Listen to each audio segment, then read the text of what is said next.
દાદરા અને નગર હવેલી કોંગ્રેસ સમિતિ દ્વારા વોટ ચોર ગાદી છોડ અભિયાન શરૂ, ચૂંટણી પૂર્વે સમન્વય સમિતિની રચના। નમસ્કાર મિત્રો, તમે જોઈ રહ્યા છો DN24 ન્યૂઝ। દાદરા અને નગર હવેલી પ્રદેશ કોંગ્રેસ સમિતિએ આવનારી ચૂંટણીને ધ્યાનમાં રાખીને મહત્વપૂર્ણ નિર્ણય લીધો છે। કોંગ્રેસ પક્ષના સંગઠનને મજબૂત બનાવવાના હેતુથી અને ઉમેદવારોની પસંદગી પારદર્શક રીતે થાય તે માટે સમન્વય સમિતિની રચના કરવામાં આવી છે। કોંગ્રેસના રાષ્ટ્રીય અધ્યક્ષ મલ્લિકાર્જુન ખડગે તથા નેતા રાહુલ ગાંધીના માર્ગદર્શન હેઠળ સમગ્ર દેશમાં વોટ ચોર ગાદી છોડ અભિયાન શરૂ કરવામાં આવ્યું છે। એ અભિયાન હવે દાદરા અને નગર હવેલીમાં પણ અમલમાં મૂકવામાં આવશે। આ અભિયાનનો મુખ્ય હેતુ મતદાર યાદીમાં રહેલી ગડબડી, ખોટા નામો અને નકલી મતદારોને દૂર કરાવવાનો છે। સાથે જ ચૂંટણી પ્રક્રિયામાં પારદર્શિતા લાવવા માટે કોંગ્રેસ પક્ષ સક્રિય રહેશે। આ અભિયાનને સફળ બનાવવા માટે 14 સભ્યોની સમન્વય સમિતિની રચના કરવામાં આવી છે। તેમાંના સભ્યોના નામ આ પ્રમાણે છે: श्री केतन पटेल, श्री राजेंद्र पटेल, श्री महेश दोड़ी, श्री अजित माहला, श्री दिगेश जोशी, श्री दीपक देसाई, श्री हारून सुमरा, श्री रमण काकवा, श्री नाना साहेब शिंदे, श्री अमोल मेश्राम, श्री सादिक शेखर, श्री पूजा कुंवरा, श्री सुरेश रड़िया, श्री अविनाश गोरात। કોંગ્રેસના પ્રદેશ અધ્યક્ષ પ્રભુ ટોકિયાએ જણાવ્યું છે કે આ ઝુંબેશ દ્વારા લોકોમાં જાગૃતિ ફેલાવવામાં આવશે અને મતદાર યાદી સંપૂર્ણ પારદર્શક બને તે સુનિશ્ચિત કરવામાં આવશે। હવે જોવાનું રહ્યું કે દાદરા અને નગર હવેલીમાં કોંગ્રેસનું આ અભિયાન કેટલું સફળ સાબિત થાય છે।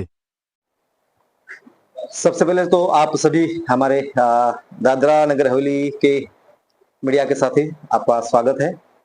साथ ही आज के बैठक में हमारे दादरा नगर हवेली प्रदेश कांग्रेस कमेटी के हमारे सभी वरिष्ठ कांग्रेस के साथी और हमारे बीच में ऑल इंडिया कांग्रेस कमेटी से माइनॉरिटी विभाग के दादरा नगर हवेली के हमारे सेक्रेटरी मिस्टर इलाविया जी। आज की जो प्रेस कॉन्फ्रेंस करने के विषय जो मैंने आपको ऑलरेडी बता चुका हूं, लेकिन इसका विस्तार पूर्वक जानकारी देना चाहूंगा कि आज 15 सितंबर से ऑल इंडिया कांग्रेस कमेटी के द्वारा वोट चोर गद्दी छोड़ सिग्नेचर अभियान की शुरुआत होने जा रही है। उसी सिलसिले में आज की बैठक दादरा नगर हवेली प्रदेश कांग्रेस कार्यालय पर जो आज की जो बैठक की गई है, जैसा आप सभी जानते हैं कि दादरा नगर हवेली हो या पूरे देश में आदरणीय कांग्रेस के नेता हमारे राहुल जी गांधी द्वारा वोट चोर अभियान को लेकर, गद्दी छोड़ अभियान को लेकर पिछले 3-4 महीने से लगातार जो इलेक्शन कमीशन है या इलेक्शन कमीशन में जो गड़बड़ियां चल रही है उसको लेकर देश की मीडिया के सामने पूरी बात खुलकर रखी हुई है, जिसमें 5-6 मुख्य बिंदुओं के ऊपर उन्होंने चर्चा की थी। और उसे लेकर आपने सभी देखा कि बिहार में भी पूरा अभियान चला, पदयात्रा चली और पूरे दावे के साथ इस पूरे मामले को, जो वोट चोर गद्दी छोड़ को अभियान को लेकर पूरे दावे के साथ बातें सामने रखी हुई है। और आज तक इस मामले को लेकर सरकार ने या वर्तमान समय में जो सिस्टम जो लोग बैठे हैं, चाहे मोदी सरकार हो या भाजपा के लोग हो, किसी ने भी इसके ऊपर अपनी बात नहीं रखी कि भाई जो इतना बड़ा विपक्ष के इतने बड़े नेता वोट चोर गद्दी छोड़ को लेकर जो खुलकर मीडिया के सामने और इलेक्शन कमीशन के ऊपर जो आरोप लगे हैं तथ्यों के साथ में, उसको लेकर आज तक भाजपा या मोदी सरकार द्वारा उसका खुलासा नहीं किया है। साथ ही आने वाले समय में यह भी कहा है कि इससे बड़ा और बड़ी बात हम सामने करने जा रहे हैं। तो ये भी जरूरी है और बड़ी बात है कि आने वाले समय में ऐसा और क्या कुछ करने वाले हैं, उसी चीज को लेकर आज हम आपके सामने मीडिया के बीच में आए हैं। और आने वाले समय में इस वोट चोर गद्दी छोड़ अभियान को लेकर दादरा नगर हवेली नगर परिषद और हमारे पूरे दादरा नगर हवेली में इस अभियान को लेकर हम लोगों के बीच में जाने वाले हैं। और इसे यहां भी अगर बात करते हैं तो यहां भी बहुत सारी वोटों में गड़बड़ी हुई है। अगर हमें ये भी संज्ञान में आई है, कई बार हमने इलेक्शन कमीशन समक्ष बात की कि एक घर नंबर के ऊपर 40-40, 50-50 लोगों के नाम भी है। ऐसे यहां पर भी आई है। जो फॉर्म 6 है वो भी, वहां भी गड़बड़ी हुई है। जो यहाँ पर पूरे भारत के लोग यहाँ पर है, यूपी, बिहार, महाराष्ट्र, मध्य प्रदेश, राजस्थान, पूरे देश के लोग यहाँ पर है, तो उनके विस्तार में भी वोट है और यहाँ भी वोट है। तो इसमें बहुत सारी चीजों को लेकर गड़बड़ियां हुई है। तो यहाँ भी इस मामले को लेकर हम लोग पूरे ताकत के साथ इस अभियान को यहाँ पर ग्रामीण में चलाएंगे। हमारा ग्रामीण विस्तार हो या शहर हो, और फिर दादरा नगर हवेली में इस विस्तार में हम ये वोट चोर गद्दी छोड़ अभियान को सिग्नेचर कैंपेन जो आज की डेट में हम लोग शुरू कर रहे हैं। साथ ही जैसा आप सभी जानते हैं कि दादरा नगर हवेली में आने वाले थोड़े दिनों में चुनाव होने जा रहे हैं। तो स्थानीय चुनाव को देखते हुए दादरा नगर हवेली प्रदेश कांग्रेस कमेटी द्वारा तय किया गया है कि चुनाव को लेकर अभी हमारे ऑलरेडी पीसीसी जो कमेटी बनने वाली है उसको लेकर ऑलरेडी लिस्ट आउट हो चुकी है, ऑलरेडी अप्रूवल प्रोसेस में है,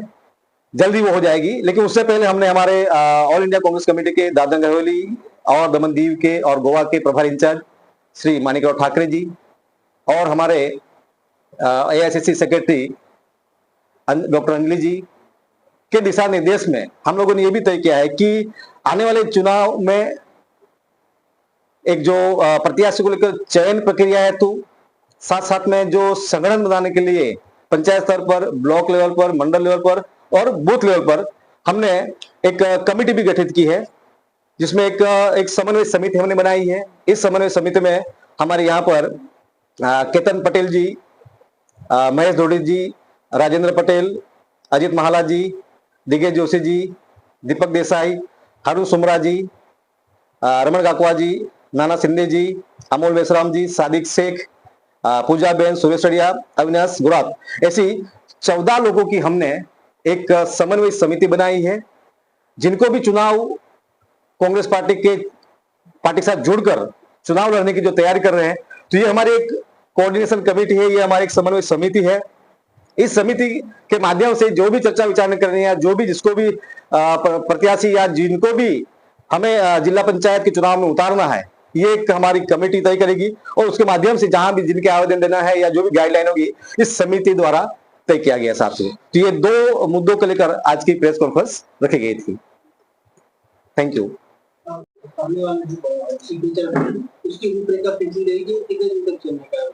ये अभी ऑल इंडिया कांग्रेस कमेटी के दिशा निर्देश में और हमारे प्रभारी इंचार्ज के दिशा निर्देश में जो भी आदेश है, ये करीब 15-20 दिन का लगातार हमारा कैंपेनिंग चलेगा। जो ऑल इंडिया लेवल पर जितना जो चल रहा है पूरे देश में अलग अलग राज्यों में, वो पैटर्न पे हम लोग यहाँ भी कार्य करेंगे। प्रदेश में इलेक्शन चुनाव है कि 2 महीनों में कमेटी की अब तक घोषित की जाएगी और उसके बाद में तुरंत किस तरीके से टिकट का चयन किया जाएगा। कि भाजपा भी इसको एक बहुत बड़ा मानती है कि इलेक्शन करके हम लोग एक दूसरे को टिकट देते हैं, मतलब कोई भी मांग कर सकता है। कांग्रेस किस तरीके से, मतलब कांग्रेस का बहुत स्पष्ट है यहाँ पर, हम सिर्फ चुनाव लड़ने की बात नहीं कर रहे हैं। दादरा नगर हवेली में वर्तमान समय में जो जनप्रतिनिधियों का भाजपा के कार्यकाल में भाजपा सरकार ने जो अस्तित्व खत्म किया है, दादरा नगर हवेली कांग्रेस पार्टी ने बहुत स्टैंड बहुत क्लियर है कि हम लोग ऐसे प्रत्याशियों को इस मैदान में उतराएंगे, सबसे पहले कि जो समाज और कांग्रेस पार्टी के प्रति लॉयल हो, जो कांग्रेस पार्टी के जो विचारधारा के साथ में हो, जनता के हक अधिकारों के लिए संघर्ष कर सके, जहां गलत तो गलत है, सही को सही है, शासन प्रशासन की जो सही नीतियां है उसका वेलकम करे, और जो गलत नीतियां हैं और जबरदस्ती जनता के ऊपर और यहाँ के प्रदेश के लोगों को थोपने की बात करेंगे, तो उनके सामने आंख में आंख मिलाकर बात करने वाले प्रत्याशियों को चयन के लिए जो हमने हमें 14-15 लोगों की जो टीम कमेटी बनाई है, वो सारी चीजें जांच तपास के बाद हम उसको मौका देंगे। कुछ चाहते हैं कि यहाँ भी एक घर में कई लोग मिले हैं, उसका खुलासा कब करेंगे? नहीं, ऐसा ऑलरेडी मैंने पूर्व चुनाव में समय हुआ था, उस समय भी हमने बात रखी थी, और हमारे पास अभी ही इलेक्शन कमीशन का पूरा ये आया हुआ है। इसमें जो नया जो संशोधन जो भी कुछ करना है, इस सारी जो इसको लेकर अभी ऑलरेडी हमारी जो मेन टीम है यहाँ पर वो आ ही चुकी है, और अलग अलग पंचायत में किस बूथ में कहाँ पर, किस पंचायत में किस वार्ड में कहाँ क्या त्रुटियां हैं उसका फाइंड आउट करेंगे, और जहां जहां ऐसी चीज सामने आएगी बिल्कुल 25 तारीख तक उसको लेकर हम लोग इलेक्शन कमीशन सामने बात रखेंगे। अगर इस बार 6 पंचायत को ज्यादा बढ़ा देंगे और एसएमसी में भी कुछ ज्यादा वार्ड बनाने की बात चल रही है, उस पे कांग्रेस पार्टी का कैसे? देखिए, एक बात बहुत स्पष्ट है यहाँ पर कि दादरा नगर हवेली में 20 पंचायत थी, 20 पंचायत में से 6 और बढ़ाने की जो बात की है वो भाजपा के सहूलियत के लिए किया गया है। भाजपा को डर था कि 20 पंचायत में से 13 पंचायत कांग्रेस पार्टी पूरी ताकत के साथ और विनिंग होने जा रही है। ये इनके पास आईबी, एलआईबी और उनके सूत्रों के माध्यम से उनके पास पूरा रिकॉर्ड था। तो यहां पर ये देख रहे हैं कि आइडियोलॉजी बेस के हिसाब से इस विस्तार में 5 सीटों को बढ़ावा गया है, यानी कि इस विस्तार में हम लोग प्लस में ये हमारी सरकार कैसे बने, क्योंकि यहाँ पर जो विकास के जो कार्य किए जा रहे हैं दादरा नगर हवेली में, इनको पता था जिला पंचायत अगर गड़बड़ी होती है और जिला पंचायत कांग्रेस की बैठती है और भाजपा नहीं आती है, तो जो विकास के जो कार्य है, और अब तक जो जितने भी 20 पंचायत के सरपंच जो जिला पंचायत में जो लोग बैठे हैं वो पता है कि वो अधिकारियों के हाँ मिलाने और साइन करने वाले लोग हैं। तो अगर गलती से अगर जिला पंचायत कांग्रेस की बन जाएगी तो ये जो सब पूरा सत्यानाश करके जो रखा है प्रदेश में, हर प्रकार से रोड से लेकर हर एक विकास कार्यों में उनके कार्य करने की हमें तकलीफ हो जाएगी। और जो भ्रष्टाचार चल रहा है वो पूरा जनता के सामने आ जाएगा। इसी डर की वजह से यहाँ पर रातों रात गत एक हमारे लोकसभा होने के बाद इनको समझ में आ गया कि करीब 60-65 वोट कांग्रेस को मिले हैं, उसके हिसाब से ये लोग इनके 12-13 सीटों को उनका समीकरण बनता है। तो ऐसा कोई खेल नया जाए, ये जनता के हित के लिए नहीं किया गया, ये भाजपा के हित के लिए, भाजपा सरकार में आने के लिए ये सोचिए समझे साहब। इसमें इलेक्शन कमीशन भी यहाँ दोषी है, बीजेपी भी दोषी है, और ये जो बड़े जो अधिकारी है गुजरात और दिल्ली से अधिकारी है जो भाजपा के एजेंट बनकर जो काम कर रहे हैं, ये उनका षड्यंत्र है हमें सत्ता से दूर करने के लिए। नजदीकी के एक लोकप्रिय हमारे नेता है उमेश पटेल, उनपे एक एफआईआर लॉन्च की, उसके बाद कांग्रेस पार्टी क्या कहना चाहती है, आपके सहयोगी की तरफ से क्या कहना चाहते हैं? देखिए, दादरा नगर हवेली में वर्तमान समय में जो स्थितियां चल रही है, हर चीज को प्रशासन,